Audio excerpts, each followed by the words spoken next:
Doctor Quispe, le saluda Rubén Atahuichi desde La Razón Radio. Bienvenido. ¿Cómo está Rubén? ¿Cómo está? Buenos días. Saludarlo pues desde aquí, desde la Ciudad Blanca, Sucre, nuestra capital constitucional de nuestro país. Bueno, atento a poder absolver cualquier tipo de dudas que pudiera emerger del pronunciamiento que hemos realizado el día de ayer. Sí, precisamente del pronunciamiento de la Fiscalía General del Estado nos llamó la posición expresada, aunque usted dijo que no iban a emitir una opinión, pero resultó a opinión de la Fiscalía algunos comentarios sobre el comunicado de la Secretaría de Fortalecimiento Democrático de la OEA. ¿Por qué no es vinculante el informe que emitió la OEA en 2019, habiendo un acuerdo, un pacto? Si bien usted dijo que es un acuerdo político, no técnico ni jurídico, ¿por qué no es vinculante en las investigaciones? Primero, hay que informar a la población y en realidad a quienes no son entendidos en el derecho que los elementos que un proceso de investigación colecta son elementos materiales, elementos que tengan, uno, visos de cumplir o dar certeza respecto de un hecho el cual se investiga, ¿no? Y evidentemente tiene que ser conducente a la determinación de responsabilidad respecto de un investigado o a su absolución. O sea, nosotros a partir de lo que es el principio de objetividad realizamos investigaciones, colectamos información para proseguir con los siguientes pasos del proceso, que puede ser por ejemplo, posterior a la etapa preparatoria, realizar una acusación formal, presentarlo ante la autoridad jurisdiccional y eso ponerlo a consideración ya en juicio, ¿no? Para determinar la sentencia. Puede también salir un rechazo porque no existe elementos suficientes que den cuenta de que el investigado, el imputado, sea pues responsable del hecho que se le atribuye, o finalmente desestimar el mismo debido a que se ha evidenciado de que si bien es cierto que existen visos de una presunta comisión del ilícito, al final el mismo no se ha podido evidenciar aquello posterior al proceso de investigación. ¿A denuncia de quién? Continúe, por favor.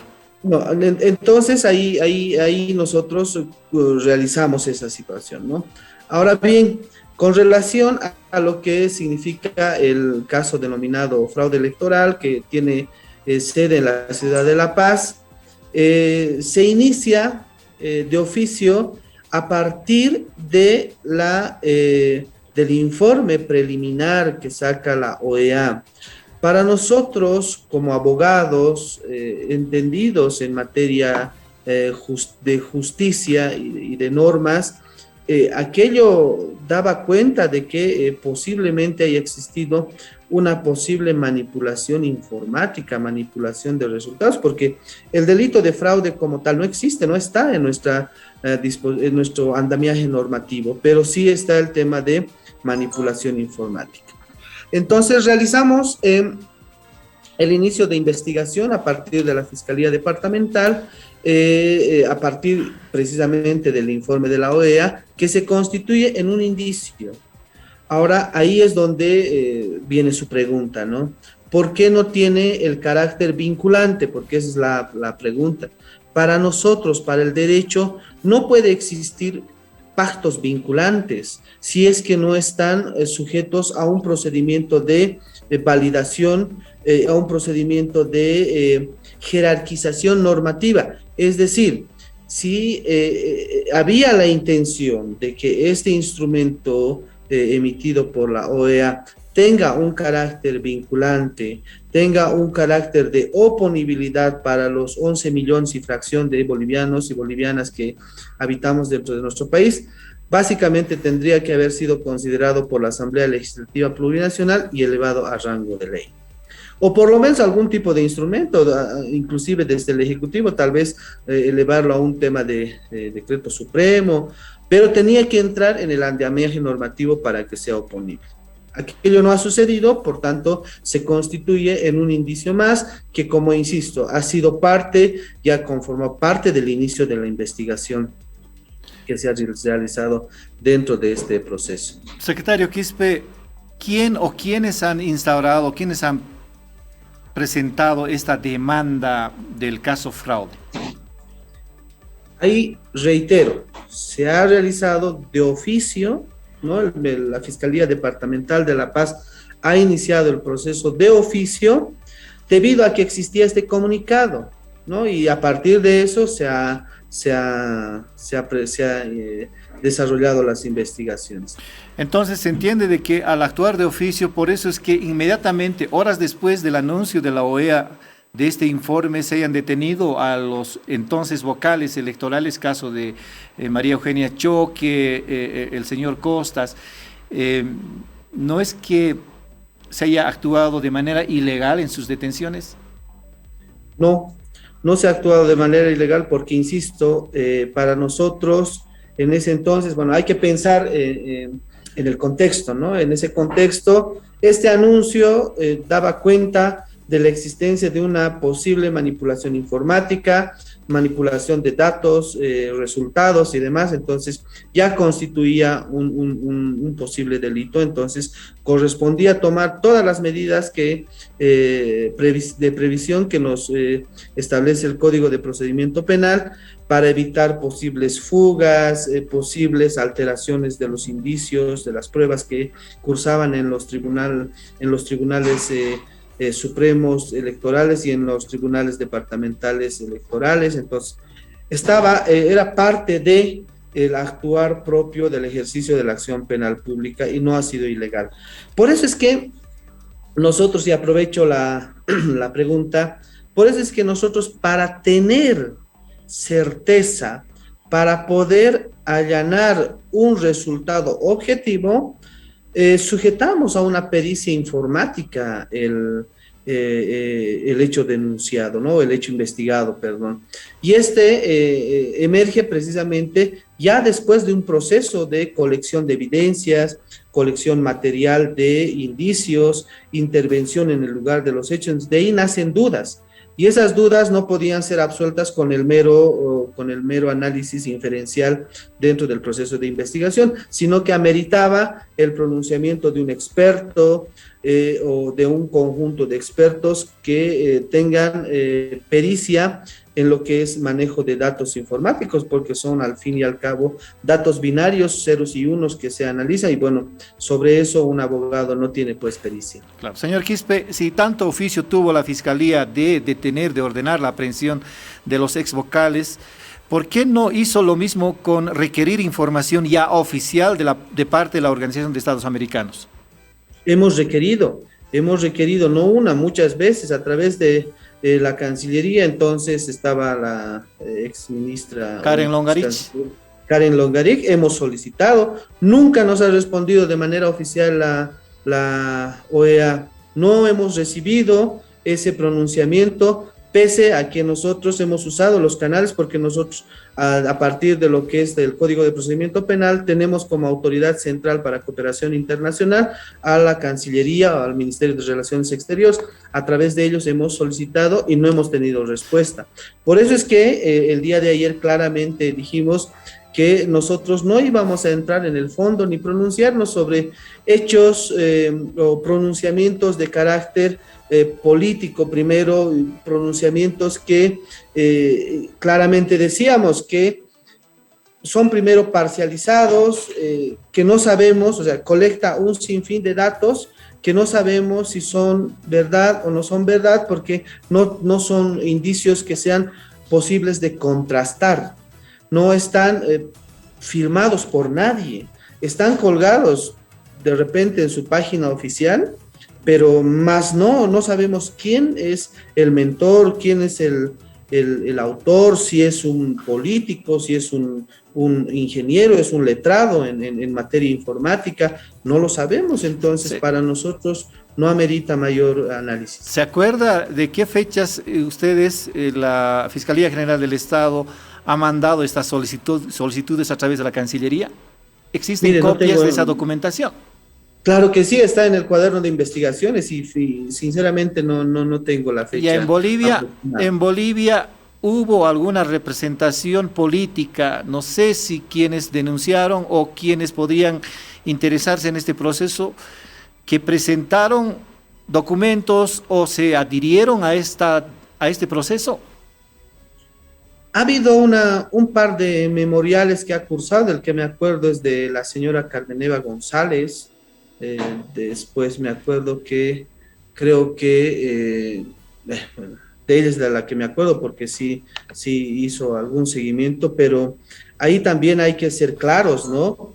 Y bueno, reitero, nosotros no podemos jugar a especular, no podemos jugar a subjetivismos. El procedimiento penal es claro cuando dice quiénes son parte dentro del proceso. Y lo que sí tengo certeza en que quienes son parte dentro del proceso son el Tribunal Supremo Electoral, el Ministerio Público de la Paz, nadie más. ¿Carlos Porque Mesa nadie más se ha presentó alguna constituido. denuncia?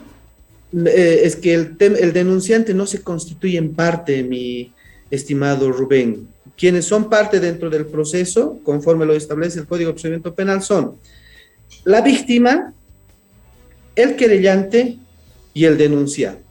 Esos son los que son parte dentro del proceso. Y desde luego ahí, de manera accesoria, entramos el Ministerio Público, las autoridades jurisdiccionales. Quien no es, y ahí quiero retroceder, quien no es víctima ni querellante, no es parte dentro del proceso. Y eso claramente yo también, si usted puede revisar las notas, hace un par de semanas yo he advertido ese tema. Decían de pronunciamiento extemporáneo. Y yo les dije, cuidado, que más bien la reacción sea extemporánea, porque hasta donde yo sabía, no había querellantes. Entonces ustedes desde la oposición, desde los opinadores, decía, no pueden objetar algo sin ser parte dentro del proceso, mucho menos cuando ya hay una resolución, como en este caso, conclusiva. A ver, para entender un poco, Carlos Mesa, siendo candidato en las elecciones de 2019 y declarándose víctima de un presunto fraude, ¿no hizo alguna representación en el caso ante el Ministerio Público? Llámese No como se llame. No se ha querellado. Jorge Quiroga, no se ha querellado. Doria Medina, no se ha querellado. La expresidenta Yanine Áñez, no se ha querellado. ¿Algún otro funcionario de la Organización de Estados Americanos? Peor, ni siquiera nos han respondido un requerimiento que hemos pedido sobre la información definitiva, porque incluso, fíjese, mire, ahorita me viene a la mente, es un informe preliminar, ni siquiera hemos tenido conocimiento del informe definitivo. Por eso es que, si usted también recuerda, hace un par de días, claramente el señor procurador del Estado decía que ese informe no cumplía los estándares, y claro, yo también lo lancé en ese tema, no cumplía los estándares para hacer una auditoría, porque una auditoría integral además no solamente considera pues una parte de los elementos, considera el todo, y hay un autor, ¿no? Hay uno que firma y dice, yo me hago responsable de este documento y yo soy el que he realizado o he operado con esta técnica, con este método y he alcanzado estas conclusiones. Entonces yo me hago responsable, pero por lo menos de manera oficial no existe ese documento. Tampoco Luis Fernando Camacho, supongo, porque él era uno de los que precisamente ha movilizado a la ciudadanía, aparte de la ciudadanía, contra las elecciones de 2019. Es que ahí viene, mi querido Rubén, el hecho de que uno puede lanzar la piedra y esconder la mano. ¿No hizo ninguna representación? No. Por eso le digo, todos lanzaron la piedra, nadie, y bueno, y ocultaron la mano. Nadie se querelló, nadie aportó, nadie dijo, podemos analizar esto, aquello. Y claro, cuando ya las papas están quemadas, quieren opinar, quieren sacar a la luz, no sé, sus opiniones y demás situaciones, pero aquello dentro del procesal penal, dentro del adjetivo penal, no es válido, porque tiene que ser dentro del proceso penal. Señor Quispe, se supone que al haber firmado el gobierno de Evo Morales a nombre del Estado boliviano este acuerdo para una auditoría con la Organización de Estados Americanos, Un informe preliminar debería llegar por las vías que corresponden, en este caso la Cancillería. El informe final también en ese mismo sentido, el informe final emitido el 4 de diciembre de 2019. Yo insisto con esta pregunta, ¿hubo representación de la Organización de Estados Americanos a través de la Cancillería y el gobierno de Yanine Áñez para hacer llegar esos documentos a la Fiscalía General del Estado? No, no. ¿Sobre qué bases entonces solamente investigó el Ministerio Público sobre el informe preliminar, como acaba de decirnos? ¿Qué jurisprudencia nos plantea esa situación? No vamos a la jurisprudencia. El artículo 225 de la Constitución Política del Estado constituye al Ministerio Público en titular de la acción penal pública. Entonces puede actuar de oficio o instancia de parte. Actúa de oficio cuando considera que existe un hecho que dé cuenta de la comisión de un posible delito, ¿no? En este caso, hemos tomado conocimiento a través de los medios de comunicación, a través de las redes sociales, de un informe, y claro, está en su página de internet de la OEA, de un informe preliminar que daba cuenta de la posible comisión de un ilícito y correspondía como Ministerio Público activar los mecanismos de investigación. En esa misma condición de oficio, señor Quispe, ¿la Fiscalía no pudo convocar a quienes denunciaban estos hechos? Ya los he citado en la entrevista. A los que han denunciado han fraude. indicado que había fraude. Sí. En calidad de testigo, en calidad de denunciante, de querellante, lo que pudiera, digamos, asignársele. Es que ahí viene el tema también, mi querido Rubén. Insisto, el delito de fraude como tal no existe, o sea, no hay ese tipo penal como tal. Lo que hay es manipulación informática, resoluciones contrarias, ¿no? Esos son los tipos penales investigados. Cuando el principal es manipulación informática. Entonces, ¿qué es lo que toca investigar? Toca investigar si ha existido manipulación de datos, manipulación o irrupción en el protocolo de seguridad del cómputo oficial de la base de datos del órgano electoral. Entonces, más que testigos, más que, más que la atestación de personas, porque sí se ha convocado a muchas personas a declarar, sobre todo a los técnicos que estaban parte de esto, a los encargados del proceso de colección de las actas, del tema de procesamiento de información, sí se ha convocado, ¿no? Incluso a los propios denunciados y posibles responsables directores de informática. Se han recibido muchas versiones, pero, ojo, que den cuenta sobre una posible manipulación informática. El hecho investigado, por ejemplo, ¿qué nos podía haber señalado, qué nos podía haber aportado en ese tema? No sé, se me ocurre don Carlos Mesa. Si él estaba en otro ambiente, estaba en otro lado, no estaba en el lugar donde se estaba realizando el cómputo de datos. Pero podía a través de sus delegados, siendo candidato, recabar alguna información, alguna denuncia, algún acta manipulada, algún documento que pudiera servir como indicio. Ahí viene pues la responsabilidad. Si yo como boliviano, si yo como ciudadano tengo conocimiento de un ilícito penal, mi obligación es concurrir al Ministerio Público, presentar mi versión o sentar acta del hecho del cual yo he sido testigo y no simplemente usar las redes sociales, los medios, o finalmente cuando se lo convoca, como en el caso Golpe, se acogen al derecho al silencio.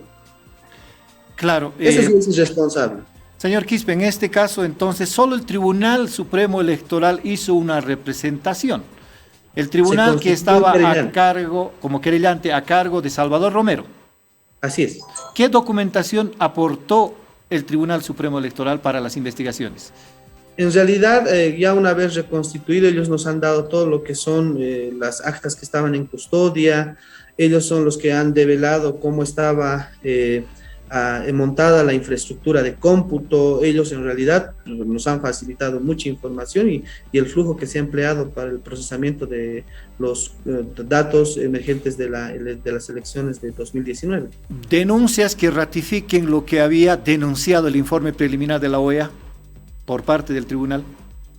No entiendo la pregunta. O sea que se ha dicho que había manipulación de actas firmadas por una sola persona, varias actas a la vez, manipulación de datos, hizo llegar esa documentación específica con la denuncia del Tribunal Supremo Electoral al Ministerio Público, o solamente insumos para la investigación. El Ministerio, bueno, ahí hay que también nuevamente contextualizar, ¿no? Quienes estaban como vocales del Tribunal Supremo Electoral son unos previo a lo que es la apertura del caso, ¿no?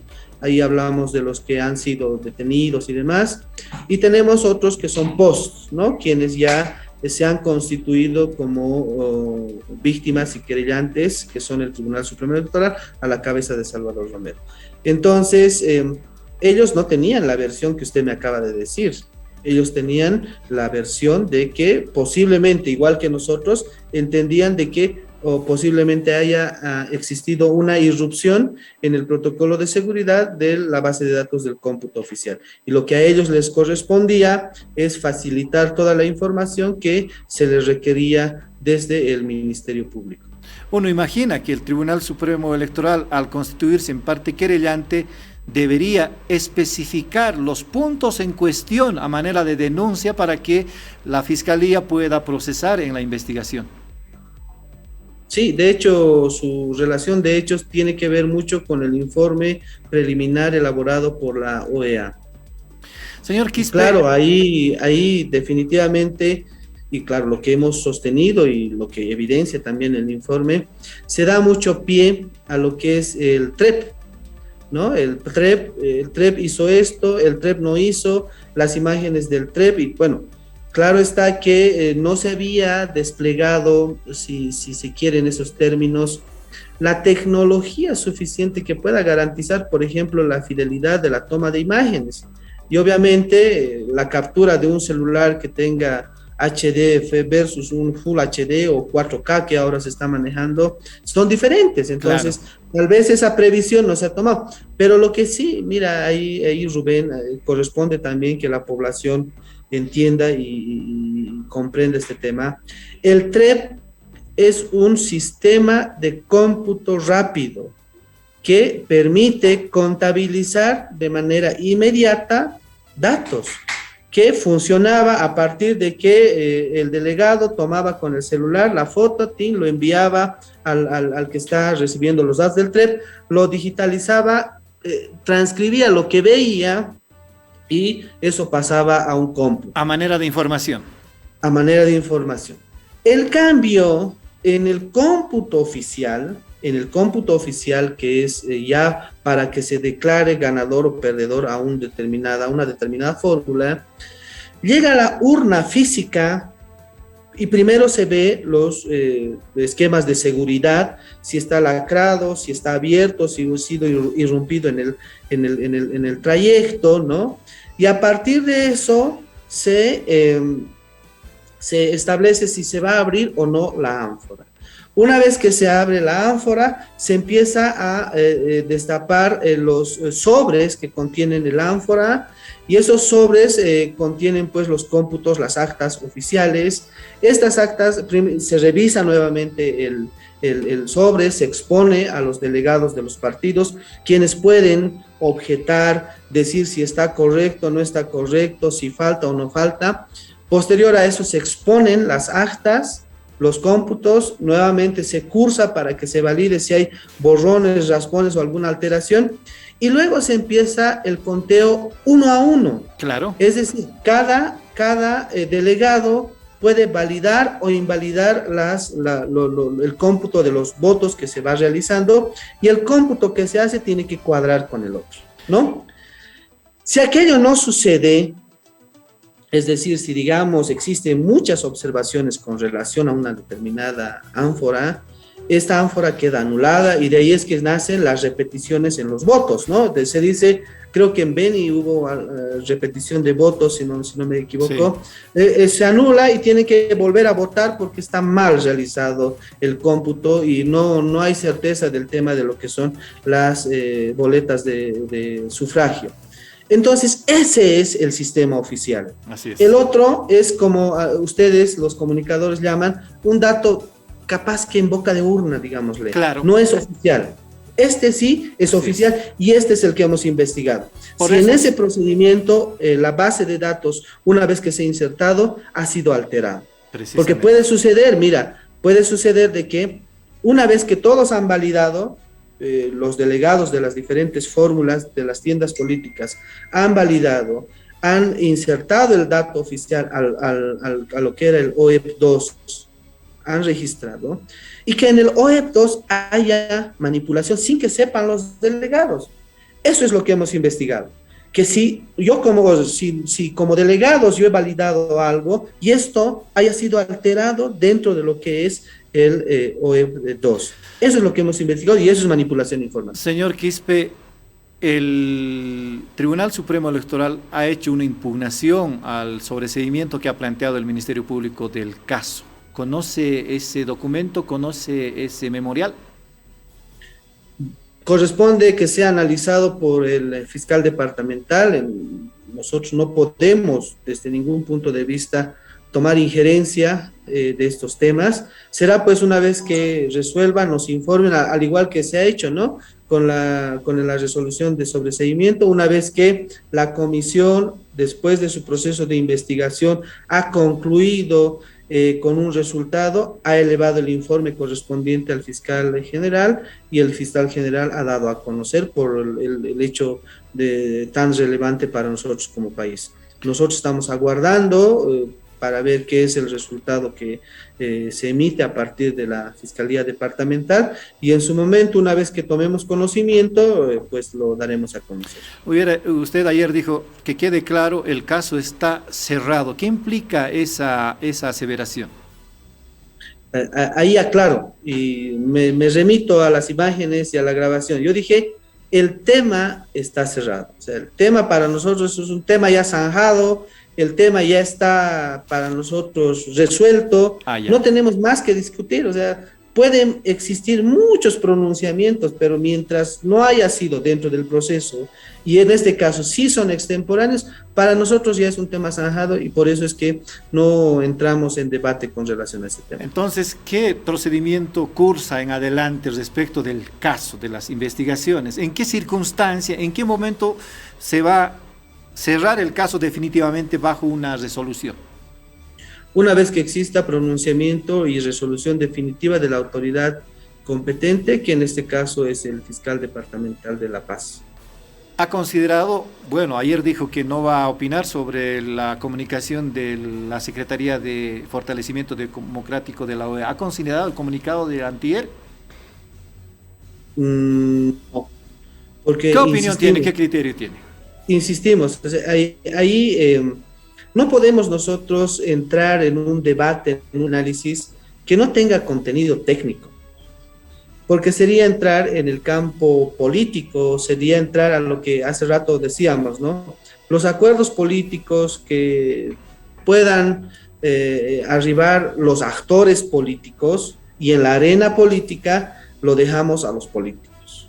Nosotros nos sujetamos con lo que son los elementos técnicos, los elementos jurídico-procesales, la doctrina legal aplicable, la jurisprudencia. Si vamos a hablar en esos términos, desde luego que ameritará pues algún pronunciamiento nuestro, pero hasta mientras no exista aquello, nosotros no podemos entrar en ese debate. Tampoco hay representación respecto de ese comunicado oficial hacia el Ministerio Público.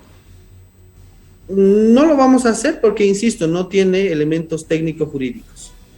A ver, sobre la condición de no vinculante del informe de la OEA que ha encontrado la Fiscalía General del Estado, ¿usted está consciente de que eso afecta la fe del Estado? Porque hay un acuerdo previo entre el Estado a través del gobierno de Evo Morales para la auditoría de 2019. No, insisto ahí, mi querido Rubén. El país, a partir de la Constitución Política del Estado de febrero de 2009, se ha organizado en 4 estamentos fundamentales, 4 órganos, ¿no? El legislativo, el ejecutivo, el judicial y el electoral. Cada uno con potestades y facultades muy diferentes, pero complementarias porque hacen al quehacer de un país, ¿no? Dentro de esa organización existen órganos extrapoder que denominamos en materia constitucional, que somos la Procuraduría General del Estado, el Ministerio Público, el Defensor del Pueblo, ¿no? Entonces, somos 3 instancias que somos extrapoder, ¿no? Y bueno, ahí tenemos un guardián de la vigencia de la Constitución, que es el Tribunal Constitucional Plurinacional. Este pacto, esta fe que pone el Estado a partir de darle vinculatoriedad al informe preliminar de la OEA, ha cumplido su objetivo. Su objetivo era realizar otras elecciones, sentar las bases para que se pueda reconstituir el órgano electoral, y creo que ha cumplido su objetivo. O sea, la fe del Estado nunca se ha comprometido. Otro tema es lo que le corresponde a la administración de justicia, que es una función propia del Estado. En ese sentido, nosotros no podemos incorporar elementos que estén al margen del derecho. Y ahí hablo primero como garantes del cumplimiento del procedimiento penal a las autoridades jurisdiccionales que son parte del órgano judicial, y nosotros como Ministerio Público, que somos un órgano constitucional extrapoder, ¿no? Entonces, ahí nosotros no estamos dejando de cumplir lo que ha acordado el gobierno del expresidente Evo Morales, quien ha comprometido vinculatoriedad para los efectos y fines políticos. Ese objetivo se ha cumplido, ha habido elecciones, seguramente usted, como yo también, hemos ido a votar, los bolivianos hemos comprometido y hemos cumplido ese acuerdo. Caso contrario, entiendo yo de que no hubiera habido tampoco esa situación de nuevas elecciones, ¿no? Claro, pero el acuerdo precisamente señalaba la condición vinculante de ese documento que más o menos sentenciaba los resultados, ya sean para la anulación o de las elecciones del 2019. Insistimos con la pregunta, pero bueno, un asunto es jurídico, otro es político, como dice el señor Quispe. Ahora, los afectados en este caso, al cerrarse el caso, valga la redundancia, son los tribunos, los vocales, que en su ocasión fueron detenidos por casi un año en cárceles, en distintas cárceles del país. Ellos han anunciado que van a hacer una denuncia. ¿Tienen la denuncia en el Ministerio Público de parte de esta organización de vocales? Ahí, por ejemplo, Rubén, cada uno es titular de poder disponer lo que mejor le parezca en derecho, y obviamente si estos ex vocales se sienten mancillados su derecho, están en el pleno derecho y libertad de poder presentar las denuncias que ellos vean conveniente ante las instancias que vean también pertinentes, ¿no? Pero no hay nada ahora. En su momento, ahora no hay nada, ¿no? En su momento nosotros veremos si es que se presentara, analizar el tema, o capaz que, por lo menos yo entendí del doctor Ildefonso Mamani, yo entendí de que iban a activar una instancia internacional, ¿no? Entonces, bueno, será esa instancia la que considere su situación, no lo sabemos, ¿no? Opinar sobre aquello sería jugar a temas de futurología y todavía no estamos peritos en el tema. Si no hay nada, entonces no hay nada. En conclusión, caso cerrado, no hubo fraude. Esa es la conclusión que tiene el Ministerio Público. No, tema zanjado y estamos esperando más bien si se cierra o como veremos qué es lo que pasa, ¿no? Ahí, insisto, esperaremos el informe y el resultado que vaya a salir de la Fiscalía Departamental. Y aprovecha esta partecita, Rubén. El fiscal general, el doctor Juan Lanchipa Ponce, como máxima autoridad del Ministerio Público, es muy respetuoso de las competencias departamentales y de las competencias que tienen los fiscales de materia. Nosotros no tomamos injerencia, por el contrario, esperamos, y eso sí, lo que sí hacemos es, somos bedeles del cumplimiento de los principios que están en el artículo 5 de la 260 y desde luego bedeles de las garantías y derechos constitucionales establecidos en nuestra Constitución Política del Estado. Carlos Mesa, a raíz de su intervención de ayer, dijo que será una vergüenza hemisférica la posición del Ministerio Público respecto del caso fraude. Si me permite, y sin entrar a la réplica, yo creo que la vergüenza hemisférica es callarse y no decir su verdad, acogerse a un derecho que no le asiste. Él ha sido convocado como testigo, y como testigo no le asiste ese derecho de guardar silencio. Eso es para los imputados. Hemisférico es su desconocimiento y sinvergüenzura con el país por no decir la verdad, por no decir su verdad, por no declarar dentro de los procesos que se le convoca. Eso me parece sí vergonzoso. Lo que nosotros estamos haciendo es cumplir la norma, cumplir la ley y sobre todo responder al país a partir de los elementos materiales que nosotros estamos colectando. No estamos inventándonos nada, no estamos forzando nada, sino estamos sacando algo que lógicamente está saliendo como resultado. Sin embargo, Carlos Mesa ha sido convocado por el caso Golpe de Estado a instancias de la exdiputada del MAS, Lidia Patti, pero en el caso fraude no ha sido convocado.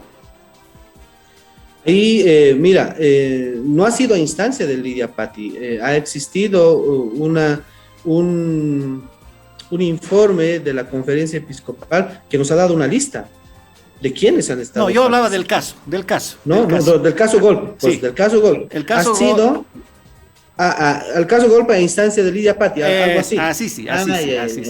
No, pero bueno, que Lidia Patti haya denunciado y diga que Carlos Mesa vaya a declarar. No. Claro. Ahí, por ejemplo, Rubén, él ha sido convocado como testigo, no como imputado. Nosotros queríamos saber qué versión tiene él.